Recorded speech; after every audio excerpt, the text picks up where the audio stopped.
আমরা দেশটা তো তখন যদি সুন্দর করে প্রকৃত ইসলামের কথাটা কর তাহলে একদল মানুষ যারা আমি বিশ্বাস করি বাংলাদেশে অধিকাংশ যত যত বড় বড় মাজার আছে ওরা আল্লাহর ওলিরা ঘুমাই রয়েছে। আচ্ছা এবার হগলে আমরা বিবেক খাটাইয়া কইবেন আল্লাহর ওলিরা উত্তর রয়েছে হ্যাঁ আমরা দোয়া করা। আচ্ছা হ্যাঁ 500 টাকা দিলে যিনি ঘুমাই রয়েছে উনার কি উপকার এটা কইবেন আর যা করলে কোনো উপকার আসেনি। এবার যিনি ঘুমাই রয়েছে কবর ওনার কবর গিয়া সেটা যদি আপনি 500 টাকা দেন তাহলে উনার কি উপকার এটা কইবেন। ওনাকে দোয়া করলেন উপকার গিয়া দোয়া করবেন আল্লাহ এই কবরটার ভিতরে যিনি ঘুমাই রয়েছে ওনার যদি জীবনে কোনো ভুল করে থাকে তুমি মাফ করে দিও। আর তুমি উনি আল্লাহর ওলি আমরা জানি ওনার উসিলা আমরাও মাফ করে দিও। এইটাই না নিয়ম। তার নাকি হেন টেহা দিলে হ্যাঁ গিয়ে পয়সা দিলে হ্যাঁ গিয়ে গামছা দিলে কি লাভ দইব আমার কিন্তু বুঝাই এখন। এই 1500 বছর আগে এই তারা এই কাম করছিল কইরা সেটা যখন বিরোধিতা করছে তখন আমরা দেশও আপনি বালা ইসলামের কথা কইলে ওই সেদিন মাহফিলও কইসলাম যে আপনার বউ যে এত বালা আপনার লেগিয়া আপনি খালি কুদ্দুর বালা করে ইসলামটা মান্না চান না। দেখবেন বউ এবারে আপনার টিটকারি মেটা নিত না খালি ভালো করে ইসলাম রাজ্য মানেন।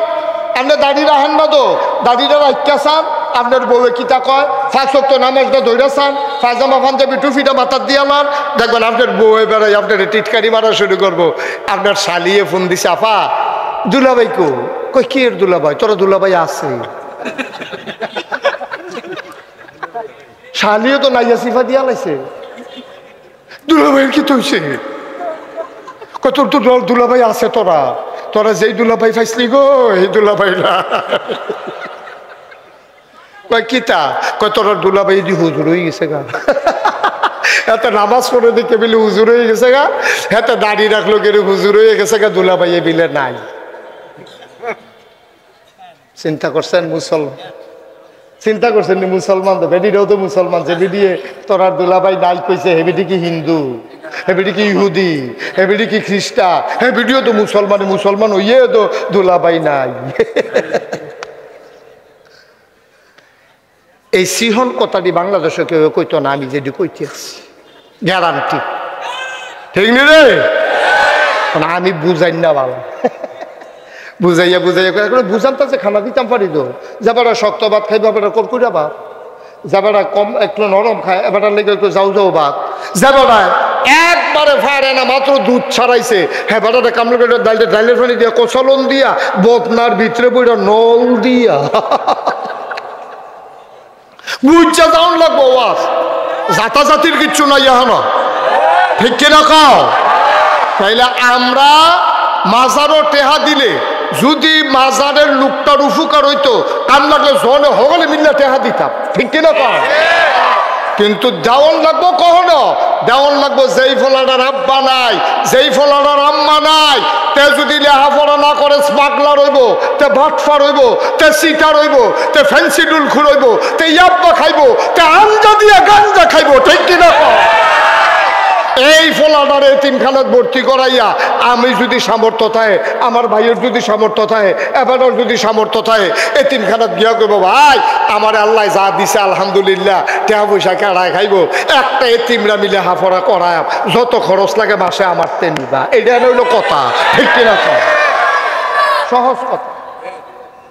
তার বাপ নাই তা বার সন্ডাল তারে ডাক দেও না নাই আমি তার বাপ আমি তার বাপ এই কথাটা কই না আমরা তো সবাইতেন না আমরা তো সবাইতেন না দুঃখ হইল ওই জায়গাটা ওই যে আমি দুঃখ করে কইসলাম আমরা দেশ মরার পরে দাউদকান্দি টুল প্লাজা লাশ হতাই রাখছে আর হগলে যাইতে টেহা দেয় কাফনের লেগিয়া অথচ তার চিকিৎসার সময় হগলের বাড়িয়ে আসছে একজনও টাকা দেয় নাই ঠিক কিনা কম চিকিৎসার সময় টেহা দেয় না লাশ হইয়া সঙ্গে কবর দেওয়ানের লেগে টেহা দেয় আমরা টেহা এই টেহা আমি পছন্দ করি না।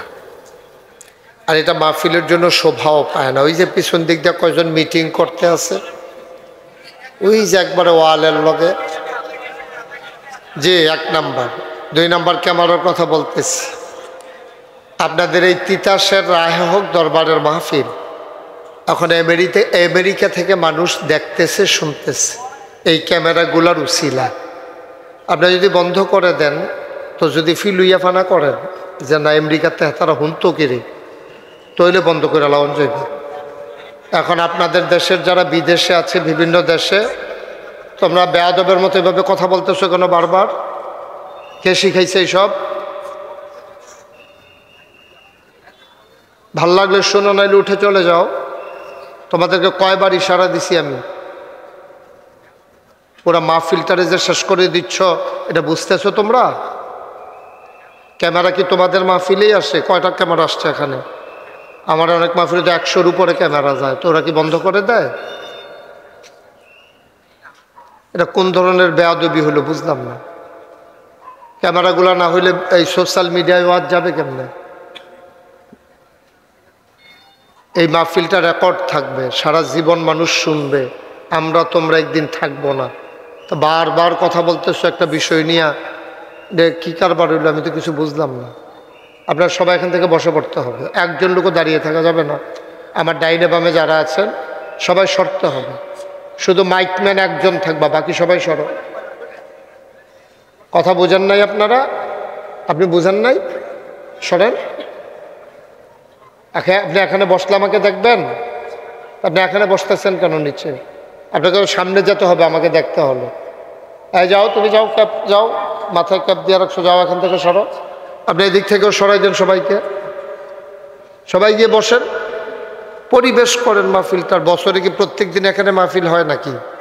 আল্লাহর ওলিদের প্রতিষ্ঠিত একটা মাহফিল, বেয়াদবি করতেছেন, হজম করে বাড়িতে যেতে পারবেন? সব জিনিস নিয়ে মানুষ তামাশা করে, এটাকে অন্যান্য মাহফিলের মতো মনে করছে, এটা দরবারের মাহফিল। এটা তো একটা আল্লাহর ওলিদের প্রতিষ্ঠিত মাহফিল। সুতরাং আপনার ভালো না লাগলে আপনি চলে যেতে পারেন, কিন্তু কারো ক্ষতি করার অধিকার আপনার নেই। আপনি এটা করতে পারেন না। আপনার বাড়ির গাড়াত মাহফিল দেখে একটা সিল্লান দিলেন, কতক্ষণ বইলেন, কতক্ষণ আটলেন, এটা কি তামাশার জায়গা নাকি? এটা আমি বলছি এখান থেকে সরে বসার জন্য। তোমরা যারা ভলান্টিয়ার বসে যাও, এই জায়গায় যারা দাঁড়িয়ে আছেন সবাই একটু সরেন, কষ্ট করে সামনে চলে আসেন, অথবা মঞ্চে এসে বসেন। আপনি যদি মনে করেন নিচে বইতে শরম করে, তো মঞ্চে বইবেন, কিন্তু ক্ষতি করা যাবে না। সবাই চুপ করে কথা শুনতে হবে। এই ক্যামেরাগুলো লাগবে। আপনি তো সব মাহফিলেই যান, সব জায়গায় আছে, সুতরাং বিরক্ত করা যাবে না। আমরা মন দিয়ে কথা শুনব। সামনাসামনি থেকে আপনারা আমাকে দেখতেছেন, তারপরে যদি মনে করেন যে হুজুর আর কুদ্দুর চাইতাম মনে কয়, তো মাহফিলের পরে 5 মিনিট নইলে আমি খেয়ে রইলাম, আপনার কতক্ষণ চাইয়া দিলেন কেন? হ্যাঁ, অসুবিধা কি? এটা হলে ঝগড়া বিবাদের কি আছে? আরও বেশি চাইতেন মনে করলে না খাইস যাইবেন গা, গিয়ে কদিন চাই আইবেন, সুন্দর থাকেও আইবেন, বেড়াই আইবেন, চাই আইবেন। সবাই পড়েন আমিন। বন্ধুগণ, লম্বা সময় আমি কথা বলবো না, যেহেতু আমার সামনে একটা রেস্ট্রিকশন আছে, যেহেতু আমার সামনে আরেকজন বক্তা আছেন, উনি যেহেতু আমাদের সাথে কথা বলবেন, আমরা ইনশাআল্লাহ সামান্য কিছু সময় কথা বলে আমরা চেষ্টা করব জান্নাতের রাস্তাটা যেন আমরা চিনে নিতে পারি। এই রাস্তার হাঁটতে হাঁটতে একদিন যখন আমরা মরে যাব, এলাকার আগের মানুষগুলো যেমন করে মরে গেছেন, এন্তেকালের পরে মসজিদের মিনার থেকে যখন ঘোষণা আসবে মানুষটা নাই, সবাই মিলে দলে দলে দেখতে যাবে, কাফন পরিয়ে দাফন করে দেবে মাটির কবরে। আমরা যারা এখানে আছি সবাই দেখুক মাটির কবর। আমরা যেদিন কবরে ঘুমিয়ে যাব, সেই দিন যেন আমরা কবরে গিয়ে দেখি মাটির কবর মাটি নাই, মাটির কবর জান্নাতের টুকরা হয়ে গেছে। বলে না আমিন। তোমার একটা জিন্দেগি আমরা চাই নাকি চাই না? সবাই পড়েন আমিন। বন্ধুগণ, ভূমিকাতে আমি কোনো কথা না বাড়িয়ে সরাসরি মূল আলোচনায় চলে যেতে চাই। আল্লাহ তাবারক ওয়া তাআলা কোরআনুল কারীমের সূরা তাওবার 111 নম্বর আয়াতে সুন্দর করে তিনি ওয়াজ করেছেন। আজকের এই মাহফিলের জন্য আমি এই ওয়াজটাকে অতীব গুরুত্বপূর্ণ মনে করি। যাদের মোবাইল আছে মোবাইলগুলো, এটা আবার বাঁচবো তো, যাতাটা লাল জাতা দিয়ে দেবে না, দেখবেন কতক্ষণ পরে বন্ধ হয়ে যাবে। এই মোবাইল বিরক্ত কর না, বুঝেও না, নামাজও বুঝে না, ইয়েও বুঝে না, ওয়াজও বুঝে না। অন্য কেউ ওরে দেন না, বন্ধ করে দিন। আমিন কর না, এই আওয়াজে ওয়াজ হইব, জোরে কর, আরো জোরে। যেই কথাটুকুন বলতেছিলাম, কোরআনুল কারীমের সূরা তাওবা 111 নম্বর আয়াত। আমরা কোরআনে ঢোকার আগে মারদুদ শয়তান থেকে ফানাহ চাই, যিনি রহমান যিনি রাহিম তার নামে শুরু করি। আহা, এভাবে এখানে কথা বললে বাবা আমি ওয়াজ করতে পারবো না তো। আপনার সব কথা এখন স্টেজ আনছেন গীতে, এটা আগে শেষ করে রাখবেন না। মাহফিল ওয়াজের ভিতরে কথা কম যায় না, আর কথা কইয়েন না। যেহেনও কথা কইতেন কই, সুবহানাল্লাহ কইতেন কই, আলহামদুলিল্লাহ হ্যাঁ কইয়েন, মাশাআল্লাহ। লোকজন চলে আসতেছে, এদিকে আইসা দাঁড়ানো যাবে না বাবা, ওই দিক দিয়ে বসে যাও। এই আপনি একটু সবাই বসাই দিয়েন, আপনিও নিজেই বই না, একজন ভলান্টিয়ার থাকো এখানে, কেউ যেন দাঁড়ায়। ওই যে মুরব্বী আসছে ওনারে বসাই দাও। সবাই আমার সাথে পড়েন, আমরা কোরআনে ঢুকে যাই ইনশাআল্লাহ। সবাই পড়েন। আউযু বিল্লাহি মিনাশ শাইতানির রাজীম। বিসমিল্লাহির রাহমানির রাহিম।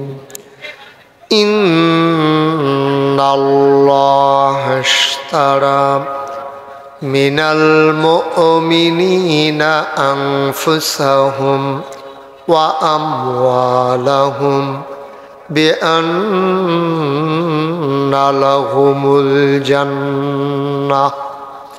আল্লাহ তাবারক ওয়া তাআলা কোরআনুল কারীমে কত সুন্দর করে বান্দাদেরকে ডেকে বললেন, শুনো, রাহে হক দরবারে তোমরা যারা এই সালে সওয়াব মাহফিলে এসেছ, তোমরা যারা হাজির হয়েছো, শুনো শুনো শুনো, ইন্নাল্লাহা ইশতারা, নিশ্চয়ই আল্লাহ কিনে নিয়েছেন।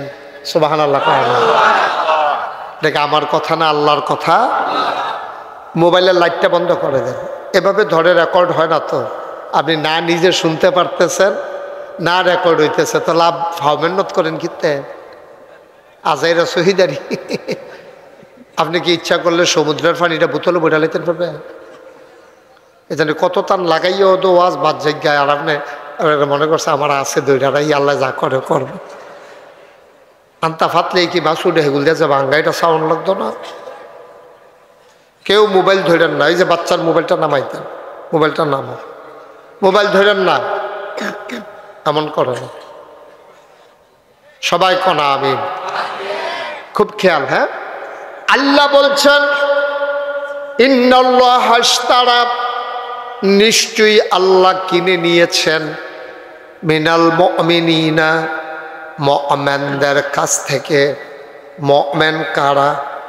মুমিন হইলাম আমরা সবাই, যারা ঈমান এনেছে আল্লাহর উপরে, নবীর উপরে এবং আল্লাহর দেয়া বিধিবিধানের উপরে, নির্দিষ্ট কিছু জিনিসের উপরে, তারেই কয় মুমিন, তারেই কয় ঈমানদার। বলেন সুবহানাল্লাহ। আমরা কি বেঈমান না ঈমানদার? আপনিও কি এমনি ধরে রাখছেন লাইট?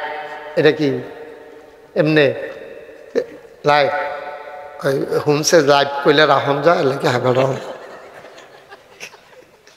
আচ্ছা যাও, লাগে না এবার, আর বিরক্ত করে না। তোমরা কেউ মোবাইল ধরো না, খেয়াল করে শোনো। কোরআন শরীফের আলোচনা তো, বেয়াদবি করা যাবে না, বিরক্ত করা যাবে না, এদিক সেদিক চাওয়া যাবে না।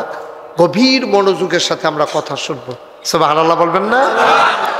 কারণ কোরআন হচ্ছে আল্লাহর পক্ষ থেকে, খুব খেয়াল করে শুনেন, আল্লাহর পক্ষ থেকে আল্লাহর দেয়া যত বড় নেয়ামত আছে, সবচেয়ে বড় নেয়ামত হলো এই কোরআনুল কারীম। সুবহানাল্লাহ বলবেন না?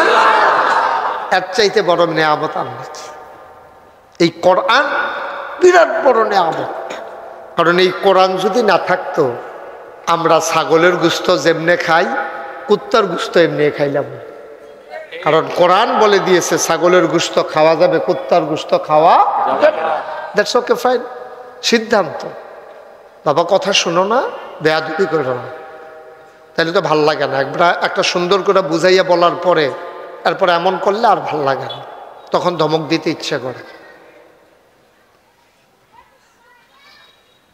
এই ছেলে, এই তুমি আবার হেরে বলতেছো কেন? কি হয়েছে তোমার? তোমরা দুইজন মিলে কি শুরু করছো এখানে?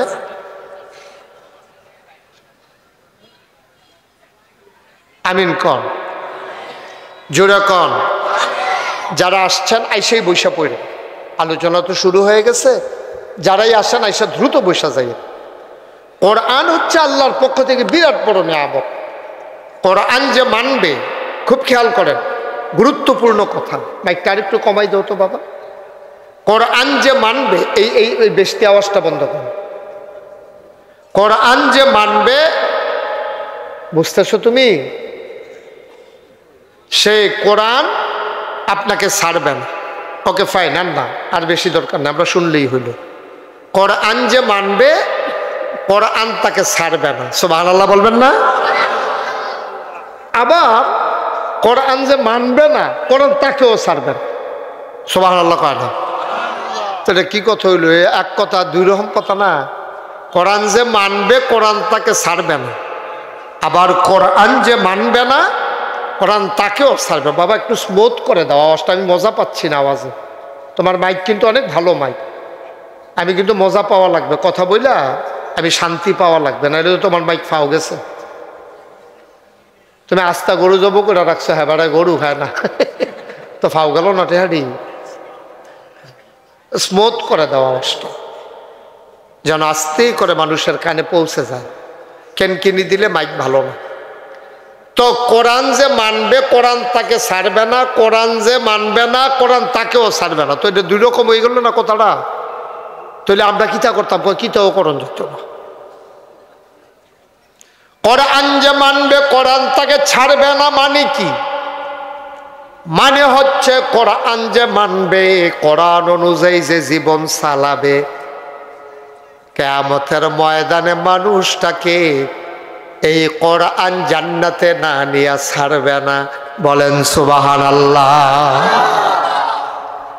কিয়ামতের ময়দানে কয়েকটা জিনিস সুপারিশকারী হবে, এর ভিতরে কোরআন, রোজা, মসজিদ, এগুলার হাদিস আছে। তাহলে কম সময় তো সব আলোচনা করা যাবে না, শুধু জান্না রাখেন। আপনি যদি কোরআন মানেন, কোরআন অনুযায়ী আমল করেন, কোরআন আপনাকে ছাড়বে না, জান্নাতে নেবেই নেবে। সুবহানাল্লাহ বলবেন না? এটা কোরআনের ওয়াদা। কিয়ামতের দিনে আপনাকে যখন জাহান্নামের দিকে নিয়ে যাবে, জাহান্নামের দারোয়ান আব্দুল মালেক টেনে টেনে জাহান্নামের দিকে নিয়ে যাবে। আব্দুল মালেক বিশাল দেহের অধিকারী, শক্তিমান একজন ফেরেশতা। আব্দুল মালেকের সামনে আব্দুল মালেকের চাইতে আরো মোটা, আরো তাজা, আরো শক্তিমান একজন দাঁড়িয়ে যাবে। বলবে, এই যে মানুষটা, উনি রাহে হক দরবারের মাহফিলে 26 তারিখ নাগাইশের হুজুর যখন ওয়াজ করছে, তখন উনি ছিল না মাহফিলে? ছিল। ওনারে কই নিতে আসো? জাহান্নামে। কয় না, হুজুরের কথা শুই না এই মানুষটা ওয়াদা করেছিল কোরআন অনুযায়ী আমি জীবন চালাবো। সেই দিন আমি কোরআনও ওয়াদা করেছিলাম, তাইলে আমি কোরআন তোমারে জান্নাতে নিয়ে যাব। কোরআন ওয়াদা করছিল আমি কোরআন অনুযায়ী জীবন, মানুষটা ওয়াদা করেছিল আমি কোরআন অনুযায়ী জীবন চালাবো। এই কথা শুই না কোরআনে ওয়াদা করছে। তাইলে ভাই সাহেব, আপনি যখন কোরআন অনুযায়ী জীবন চালাবেন নিয়ত করছে, তা আমি কোরআনের তো একটা দায়িত্ব আছে।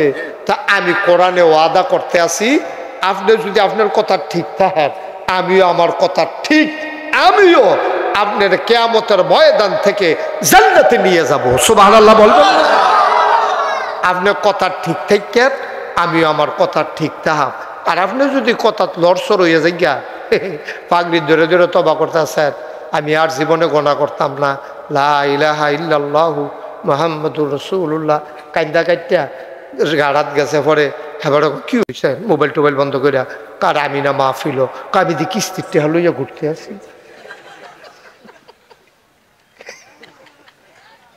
আপনি মাহফিলও বইয়া রয়েছেন, আমি গিয়া কিস্তির টেহা লইয়া ঘুরতে আসি কি তা করার কত তো ইয়া অঞ্চ আব্বা আপনি এতক্ষণ ধরে মাহফিলও বইয়া কিতা কইলেন আর বাড়ুই আপনি এটা কিতা করলেন, তে কইল কি তে করলো কি? আপনারা এতক্ষণ ধরে জিকির করলেন মাগরিবের পরে, আবার ফিরসা হুজুরের লগে জিকির করবেন লা ইলাহা ইল্লাল্লাহ। আপনি বুঝছেন নি কিতা কইছেন নাকি আপনি বড় বড় ইয়া কইতে আছেন? সকলে কয় আমিও কইতে আছি। আপনি বুঝছেন নি কিতা কইছি? আপনি তো বুঝন লাগবো তো এটা কিতা কইছেন আপনি? লা ইলাহা ইল্লাল্লাহ কি কইছেন আপনি? আপনি তো আরবি বুঝেন না, আরবি বুঝেন না দেখে তো এই সমস্যা। লা ইলাহা ইল্লাল্লাহ যখন আপনি কইয়া লাইছেন লগে লগে আপনি কয়েকটা কথা কইছেন লা ইলাহা ইল্লাল্লাহ। আপনার আমার কিন্তু কথা কইয়েন, আমি কিন্তু অনেক মাহফিল মঞ্চে যারা কথা কয় না তারা নামাইয়া নিষেধ তো কই না তুলছি। কি হরা মোহন আমি কি আমি ওয়াজ করন লাগতো না? আমার আবার নিচে কথা কই না রাহি আছে না, ও কথা কই না আছে না নিচে? নমুনা দেখছেন নি? নমুনা খারাপ হইতেন দুইটা লাগবো আপনারা নামাই দিয়া। তো এত ভালো থাক নামানামির দরকার নেই, কই আনে এটা তো ভালো কেন? হ্যাঁ কই আনে আপনি ডিব্বা যেমন দুম ধরে বই রিসেন ঘুরতে নয় বাতির তলে তো আন্দায় কথা কইন লা ইলাহা লগে লগে কইতা কিতা কইছেন জানেন? এবার কইতে আসি লা ইলাহা ইল্লাল্লাহ লা মাহবুদা ইল্লাল্লাহ লা মাশুকা ইল্লাল্লাহ লা মাওজুদা ইল্লাল্লাহ লা মাকসুদা ইল্লাল্লাহ। কতরি কথা কইয়া লাইছেন দেখছেন? মুখে কইছেন লা ইলাহা ইল্লাল্লাহ, অন্তরে আপনি একজন তরিকতপন্থী মানুষ হিসাবে আপনার অন্তরে থাকতে হবে লা মাবুদা ইল্লাল্লাহ লা মাশুকা ইল্লাল্লাহ লা মাওজুদা ইল্লাল্লাহ লা মাকসুদা ইল্লাল্লাহ। আপনি মুখে না কইছেন লা ইলাহা ইল্লাল্লাহ। এই লা ইলাহা ইল্লাল্লাহ মক্কা শরীফের তারা বুঝতো, আমরা বাংলাদেশের তারা বুঝি না। ১,৫০০ বছর আগে নবী যখন সকলে ডাক দিয়া নিছে সাফা পাহাড়ের কিনারে, সাফা পাহাড়ের কিনারে নিচে পরে তারা ডাইল ভাত খাওয়াইছে, পরে খুরমা খাজুর টুরমা খাজুর খাওয়াইছে নবীজি দাওয়াত দিয়া খাওয়াই সারছে। পরে জিগা হও আপনারা খবর দিস থাকি রে একটা জরুরি বিষয় আছে। সুবহানাল্লাহ না কেন কথা কয়েন না? এই তো ভালো ভালো এগুলো দিয়ে কথা উমা গো পরিচিত মানুষ বেড়ে দিয়ে বইয়া দিছে আরো আগে বল আরো কাছে আইয়েন সামনে আইয়েন আমি দেহন লাগতো না সকল রে। পরে না হইলে দাউদ কান্দি দেওয়া হইলো তো চাও খাওয়াইতেন না। আরো আগে বল সামনে আইয়েন মার্শাল্লাহ আমার দিকে ঘুরে বল এই আমিন কন। আমি বললাম চাইতাছি আমিন কন, মার হাবা কন। তো কথা কি দাঁড়াইলো? নবীজি এই খেয়াল হিসাব হন আর আপনি হেঁটে গিয়ে খেয়াল করেন না হন দরকার নাই, এটা যা বলতে কেমন হয়ে জিজ্ঞাকে গুল দিয়ে। আরে কথা কইলে দরকার তো মাহফিল তো কোনো জুইট ফাইলাম না মাহফিল না। আমিন কন জুড়ে কন আরো জুড়ে। আবার খেয়াল করেন আবার হ্যাঁ খুব কাছের মানুষ আইয়া পড়ছে। এবার আবার অনেক মাহফিল আমি থা শুনলে না আইয়া পারে না, উনি নাই তো চাইলেও ঘরতে ফাড়ায়, তুমি এখন বই রুচি কিন্তু হুজুরি দেয় পড়ছে। মার হাবা কন হ্যাঁ একটু ধৈর্যের সাথে আওয়াজ কম। এখন সালাম দেওয়ান যেত না, এখন সালাম সারা আমিন কন। তো নবীজি যখন খুব খেয়াল আপনি তো মাঝে দিয়ে আইসেন কথা বেশি আগাইছেন ধরে লেতেন পারবেন ঘুরাবন আমার দিকে ঘুরাবন হ্যাঁ মানে পুরান শ্রোতা আমার। তা ভাই একটু কথা বলা যাবে ওয়াজ চলতেছে তো আপনারা তো আমার পরিচিত মানুষে আপনারা ষড়যন্ত্র করলে আমি ওয়াজ করতাম বইলাম বইলাম তাড়াতাড়ি নিরাল বইয়ালান সিফা দিয়া বইয়ালান এমনি আইসেন দেরি করে এগুলো দিয়া ভর্তা টর্তা বাজি টাজি খানা শেষ কোনো মতো গুস্ত দিয়া কটা নলা দিয়া লাগবেন তাড়াতাড়ি মার হাবা কন্যা ওই যেই কথাটা কইতাম আরে বোক না তো যেই কথাটা কইতাম ইসলাম তো নবীজি সাফা পাহাড়ের কিনারে সকলরে দাওয়াত দিছে। দাওয়াত দেখছে মক্কার মানুষরা সবাই আমরা গোষ্ঠী জ্ঞাতি, দেশের মানুষ, দশের মানুষ, বংশাবলী সব আইছে। তাইছে পরে নবীজি কইছে তোমরা যদি খেয়াল করেন, তোমরা যদি আমি কই যে এই পাহাড়টা সাফা পাহাড়টা যারা হজ করতেন গেছেন তারা তো দেখে আইছেন, বাচ্চাটার একবারে বাইক ফাটাই দেন তার আম্মার কাছে। তা বিরক্ত শুরু মানুষ তো কোনো ওয়াজ বোঝে না, তা আব্বা চিনে ওয়াজ চিনে না। তো যারা হজ করতেন গেছেন, উমরা করতেন গেছেন, তারা তো দেখছেন মক্কা শরীফ ওই তাওয়াফ করণের পরে দুইটা পাহাড়তে যে দৌড়াদৌড়ি করি আমরা, এই যেটাতে শুরু করে এটা হলো সাফা, যেটা গা শেষ ওইটার কয় মারোয়া।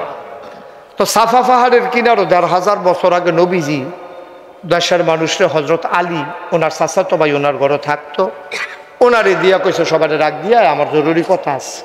তালি গিয়া কইছে ভাই সাহেবে কইছে আপনারা সকলে যাইতেন সাফা পাহাড়ের কিনারে বিলে আইতেন। আবার তৎকালীন জমান একটা নিয়ম আছে, হ্যাঁ তখন যেমন মসজিদের মিনার আত্মা ডাক দেয়, আর তখন সাফা পাহাড় ওইটা কেউ ডাক দিলে তখন মানুষ বুঝতো যে বিপদ, না হইলে খুশির খবর, না হইলে যে কোনো একটা জরুরি খবর। তো নবীও ডাক দিছে, ওরা সব দৌড়াই আইছে। আইসে পরে সবাই কইতাছে মোহাম্মদ সাল্লাল্লাহু আলাইহি সাল্লাম কইতেন না, মোহাম্মদ নবীর নাম শুনলে কি পড়তে হয়? দুই একবার না বারবার, দুই একদিন না প্রতিদিন, দুই এক সপ্তাহ না প্রতি সপ্তাহ, দুই এক মাস না ১২ মাস, দুই এক বছর না সারা জীবন আমরা পড়ব সাল্লাল্লাহু আলাইহি ওয়াসাল্লাম। আমিন কোন। দয়া করে মঞ্চে এখন আর কেউ কথা কয়েন না, আল্লাহর হস্তে কথা কয়েন না। মাহফিলটাকে পরিবেশ করতে আমার আধা ঘন্টার উপরে গেছে, আর আমার টাইমে আছে আধা ঘন্টার তো সামান্য একটু বেশি, এরপর আমি যাই জ্ঞান। তখন আপনারা সকলে মিল্লা কথা কইতেন পারবেন, হুজুর পাইতেন না। মার হাবা কয় না রে। তো যেই কথাটা কইতে বলেছেন সবাই যখন ডাক দিছ, সবাই জিজ্ঞেস ও মোহাম্মদ,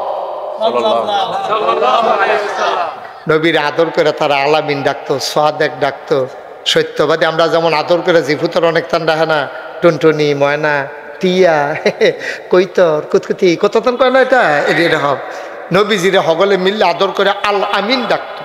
এই অসুখের মেলার ভিতরে নবীজি জীবনে একটা মিছা কথা কইছে না, এই জন্য নবীরে ডাকতো সাদেক, সত্যবাদী, আল আমিন, বিশ্বাসী। কারণ ওনার কাছে মাল সামানা রাখলে ঠিক যেই নোটটা রাখতো এই নোটটা উনি ফেরত দিত। তো এই মানুষ পাইব কো হেবলা গিয়া এই রাস্তার মুড়ো খেরুই থেকে লাড়ি দিয়ে ফিরটা টেহাবার করে লায়। আর সেই জায়গার মধ্যে নবীর কাছে আমানত রাখলে নোটটা বেড়াইয়া বদলায় না। তো এবারে আলামিন হইতো না, আলামিন বোকা সমান আল্লাহ না কেন। তো নবী ডাক দিছে, সকলে আদর যত্ন করে। আবার বাপ নাই, এতিম মানুষ, মাও নাই, দাদাও নাই, চেহারা সুন্দর, কথা সুন্দর, ব্যবহার সুন্দর, লেনদেন ভালা, তারপরে গিয়ে সিটারি বাটফারিত নাই। তো এইরকম মানুষের আদর কারা না করে, উনি যখন ডাক দিছে অতীব গুরুত্বের সাথে সবাই দৌড়াই আইছে। আইয়া সারছে পরে নবীজি গাও কথা তো বেশি কিচ্ছু না, কথা তো একটা জরুরি বিষয়। আল্লাহ আমারে কইছো আল্লাহ কারা, যখন কইছে আল্লাহ আমারে কইছো আল্লাহ কারা, আমরা তুই ৩৬০ দেবদেবী মানতে আছি, তুমি মাই দিদি আল্লাহ পাইলে কো? কাও আল্লাহ আছে, এটা কইতে আসি, বুঝাইয়া কইতে আসি। তখন কইছে কিতা বুঝাইয়া কও? তারা তো যার যে বুদ্ধি করে লাইছে। তখন কয় কি কথা কও? কয় আল্লাহ কইছে এই যদি, আচ্ছা আমি আপনার একটা কথা আগে জিগাই, যদি কই পাহাড়টার হেগুল দিয়ে একটা বাঘ আছে অথবা একদল শত্রু আছে, আপনারা বিশ্বাস করতেন না? সকলে ফালতুরটাকে বিশ্বাস করতাম না মানি? তুমি কি জীবনে মিছা কথা কইছো নাকি? তো তোমার কথা বিশ্বাস করতাম না, কার কথা? সুবহানাল্লাহ না কেন? নবীজি কয় যদি এই যে আপনার মনের কথা হয় যে আমি যেইটা কই সত্য কথা কই, মিছা কথা কই না, জীবনে কোনো কইছিও না, আর যে 40টা বছর আপনারা লোকে চলতে আসি, বাজার করতে আসি, খাইতে আসি, এক সমাজে চলতে আসি, লেনদেন করতে আসি, ফাজিলের ভিতরে আমার কোনো ফাইসান না। সুতরাং আমার কথা কি সত্য না মিথ্যা? অবশ্যই সত্য। কই যদি সত্য ইয়া থাকে তাহলে শুনেন, আমরা যে দেবদেবীর আবাদত করি ৩৬০ দেবদেবী, এই ৩৬০ দেবদেবীর আবাদত করণ যেত না, করণ লাগবো এক আল্লাহর আবাদত। সুবহানাল্লাহ বলেন। এই তখন লগে লগে একদল মানুষের নবীর বিরোধিতা শুরু করছে। তারা কারা? তারা হইল ওই যারা ধর্মের পূজা দিত, ৩৬০ দেবদেবী পূজা দিত, এই পূজা দৈন্যারা পয়লা চেষ্টা উঠছে। তুমি এইটা কোনো নেলিকানি ডাক দিয়ে আনছ এতক্ষণে না ভিতরের কথা বার হইছে এবারে কি সুন্দর চেহারা মানে কি করে গুলগুল করে কথা কয় এতক্ষণে না ভিতরের কথা আসল কথা বার হইছে তুমি কি আর এক আল্লাহর কথা কও আমরা যে এতটা বছর ধরে তোমার দাদাই বেড়াইয়া তোমার এফুর দাদাই বেড়াইয়া তোমার কত উফের তারা বেড়াইয়া আমরা সারা মক্কার মানুষ মিল্লা আমরা 360 দেবদেবী কাবা করে ভিতরে রেখা আমরা পূজা করতে আসি ইয়া করতে আসি তুমি আতকামাই দিদি কইয়া বইছো এক আল্লাহ এই মাইকটারে ধরছ না আমি ঠিকঠাক করে সারছি মাইকটা ইয়া দইরা দিছে লড়া দি আমিন কর জোরে কর তো এক আল্লাহর কথা বাদ দাও কারণ আমরা এক আল্লাহর ওই যে যারা পূজা টুজা দেয় তো পূজা দিতে লইলে তো তারা গিয়া কয় যে দেন এই পূজা দেম আমি আমার শরীরের ফুতের শরীর বেলা না কিতা লাগবো কয় তোমার একটা ধুতি লাগবো একটা গামছা লাগবো একটা লুঙ্গি লাগবো একটা শাড়ি লাগবো একটা ফাইলা লাগবো একটা কলস লাগবো কলার একটা শরীর লাগবো একটা ফাড়া লাগবো 5 কেজি ঘাটি গাইয়ের দুধ লাগবো মানে এবারের ঘর যা যা লাগবো বুঝ করে এবারে কইয়া লাইছে বউয়ের শাড়িটাও সিরা উঠছে তো বউয়ের শাড়ি রাখবো কইয়া দিছে সুইটা সেটার লাগা এই ধুতিটা কিনতে হাফ প্যান্ট হুপেন বানাই লইব বুদ্ধি করে সব কইয়া লইছে কলা দুধ খাসি এটি জন্য হুগাইয়া গুস্ত রাখি আপনার তো আর ফ্রিজ আসিল না এই খাসির গুস্ত যেন হুগাইয়া রেখা দিতে পারে মাসখানেকের ভিতরে আর পূজা টুজা নাই যেনতে চলতে পারে হেই বুঝে ওই যে ঠাকুর ব্রাহ্মণ হাতে বুঝ করে কইছে আচ্ছা অহন যদি এক আল্লাহ চালু হইয়া যাইয়া তইলে দেবদেবীর পূজা আর থাকবো নি মা কথা না পূজা আর থাকবো নি তো পূজা না থাকলে কেউ ধুতি দিব নি কেউ কলস দিব নি ছাগল দিব নি তারপরে এই কলস ছড়ি দিব নি তখন এইটা নিয়ে 1 নম্বরে নবীর বিরুদ্ধে ফাল দেখে রয়ে গেছে সব দা এক আল্লাহ বলতে কোনো জিনিস নাই আমরা বাপদাদার ধর্মের মুখে সুনকালি মা খাইতে পারতাম না 360 দেবে আগের থেকে মেনে আইছি এটার উপরে থাক তুমি এই কথা কইলে কইলাম খবর আছে তোমার পয়লা বাধা দিল কেডা ধুতি পাউন না কলা পাউন না ছাগল পাউন না গামছা পাউন না ওই যেতে এই লুঙ্গি পাউন না তারপরে গিয়ে দুধ পাউন না কলার শরী পাউন না খাসি পাউন না হেতে পয়লা বিরোধিতা করছে